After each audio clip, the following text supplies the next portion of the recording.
Hello दोस्तों, नमस्ते, प्रणाम। मैं आपकी संगीता पटेल अपने यूट्यूब चैनल में आप सभी का स्वागत करते हैं। एक छोटा सा चुटकुला नाच गीत है और नाच गीत कैसे लगे कमेंट में ज़रूर बताना।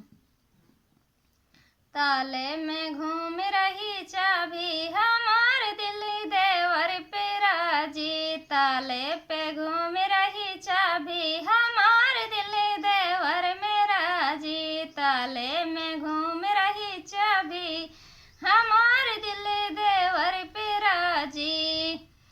ताला मेरा जी तलैया मेरा जी, ताला मेरा जी तलैया मेरा जी, भिटवा पे कर रंगवाजी हमार दिल्ली देवर पे राजी, बिटवा पे कर रंगवाजी हमार दिल्ली देवर पे राजी।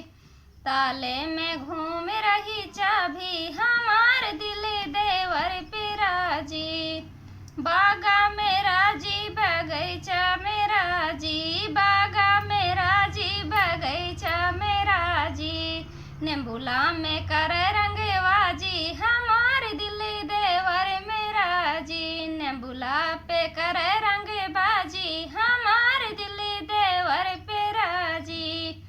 ताले में घूम रही चाबी हमार दिल्ली देवर मेरा जी, महला मेरा जी दुई महला मेरा जी, महला मेरा जी दुई महला मेरा जी, खिड़की पे करे रंगबाजी हमार दिल्ली देवर पे राजी, खिड़की पे करे रंगबाजी हमार दिल्ली देवर मेरा जी।